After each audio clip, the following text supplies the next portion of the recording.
13 militaires français sont morts au Mali dans la soirée du lundi 25 novembre dans l'accident de leurs 2 hélicoptères lors d'une opération de combat contre des djihadistes. C'est la pire perte de l'armée française en une journée depuis l'attentat du Drakkar à Beyrouth en 1983 avec 58 morts. Un abordage entre ces 2 aéronefs évoluant à très basse altitude serait à l'origine de l'accident. Engagés au sol depuis quelques jours, les commandos traquaient un groupe de terroristes, décelés quelques heures plus tôt, qui évoluaient en pick-up et à moto. Ils ont été renforcés par hélicoptère et Mirage 2000. Un hélicoptère Cougar a alors été engagé pour coordonner l'ensemble des moyens, tout en étant en mesure d'intervenir pour assurer l'extraction immédiate. Et pendant la manœuvre destinée à préparer l'engagement de l'ennemi, l'hélicoptère Cougar et un hélicoptère Tigre sont entrés en collision, s'écrasant à courte distance l'un de l'autre. Aucun des militaires embarqués n'a survécu. Les talibans ont jugé prématuré de parler d'une reprise des pourparlers avec les États-Unis, interrompue en septembre, comme l'a annoncé Donald Trump lors d'une visite surprise sur une base américaine en Afghanistan. Il a à cette occasion confirmé vouloir réduire le nombre de soldats américains sur place à 8600, contre 13 000 à 14 000 aujourd'hui.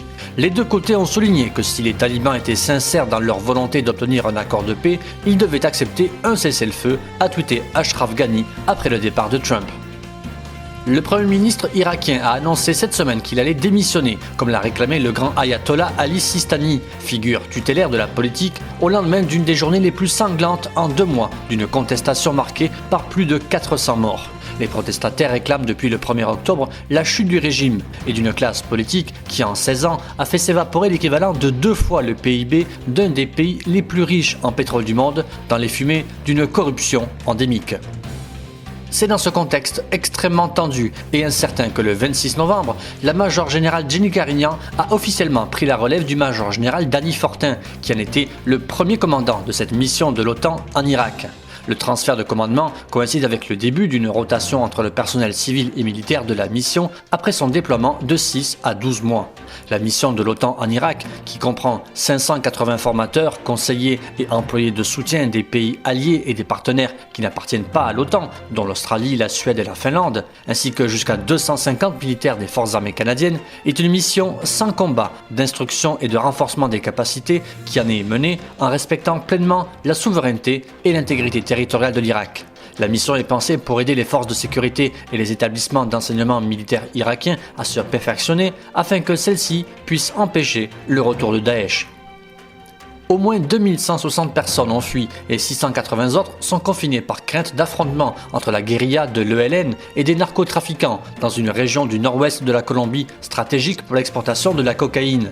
Considérée comme la dernière guérilla du pays depuis le désarmement des FARC qui ont signé la paix en 2016 avec le gouvernement, l'ELN compte environ 2300 combattants et un important réseau de soutien dans les zones urbaines. Le lancement de la 64e édition du programme NORAD sur la piste du Père Noël, NORAD Track Santa, a lieu dès aujourd'hui, dimanche 1er décembre, sur le site noradsanta.org. Ce programme est une expérience véritablement planétaire qui fait le plaisir des familles dans le monde depuis des générations. Ce succès est en grande partie attribuable à la contribution de nombreux collaborateurs et bénévoles. Et le 24 décembre, le commandement nord-américain de la défense aérospatiale surveillera le trajet du Père Noël dans le monde. Ce sera également à suivre en direct sur 45e Nord. Le groupe djihadiste État islamique revendique l'attaque au couteau survenue à Londres cette semaine.